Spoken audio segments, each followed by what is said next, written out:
Welcome to Counter Narrative News, bringing you the daily news today on Wednesday, the 11th of January 2023.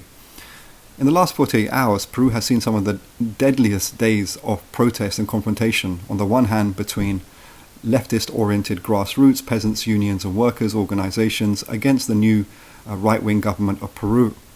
They are protesting because they want a return back to their leftist president who has been recently ousted.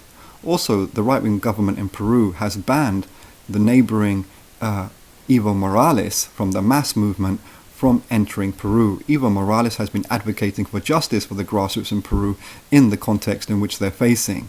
Evo Morales himself was the president of Bolivia until 2019, when he was ousted himself and his movement in a right-wing coup, which itself has been removed and the mass have come back to power. It seems that the grassroots in Peru will not stop their protest movement, as they have a long-standing, strong culture of resistance. President Kagame of Rwanda has stated that he will start to refuse war refugees coming into his country from the neighboring country of Democratic Republic of Congo. It's widely been known that Rwanda has been implicated for decades now in destabilization by means of infiltrating armed gangs and militias into the eastern regions of the Democratic Republic of Congo. Whereas on the one hand, President Kagame wants to refuse refugees who are coming into his country, in large part because of his own involvement of destabilization in the DRC.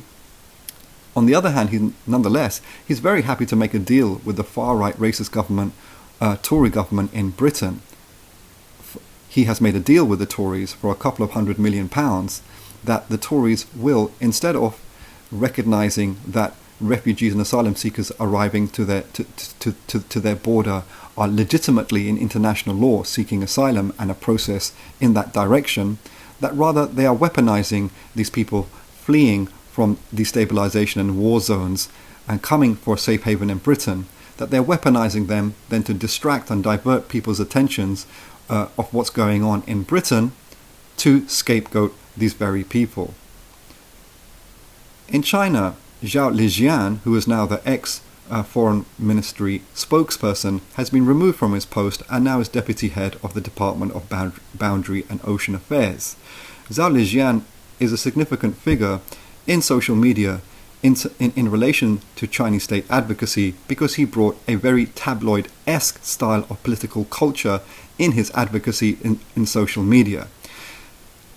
The type of political culture that Zhao Lijian epitomized in his social media postings was a clear and dramatic shift away from what we've hitherto seen from the Chinese diplomatic class and culture of a much more quieter style of advocacy.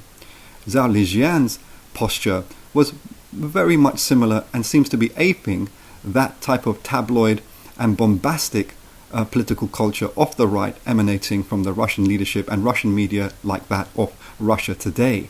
And Russia Today's own type of bombastic right-wing tabloid type of political culture is itself also an aping of some of the more coarse political styles and culture of the Western far right and right wing, not least the MAGA movement around Donald Trump. In recent days, there's been some significant anniversaries which we'd like to share. First of all, in 1935, on the 9th of January, Marinus Van Der Lubbe was executed by means of beheading by the Nazis for him starting the Reichstag fire.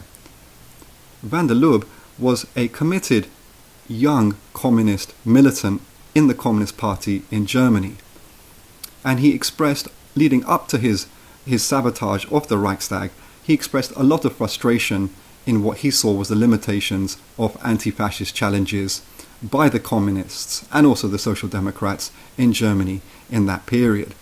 So out of frustration, he torched the Reichstag, hoping that it would trigger a greater anti-fascist wave. Instead, the Nazis instrumentalized that to conduct a vicious repression against the entire opposition to the Nazis. Also, a belated happy birthday to Althiea Jones, Trinidadian heritage, now 78-year-old, pioneer and veteran of the Black Panther movement in Britain.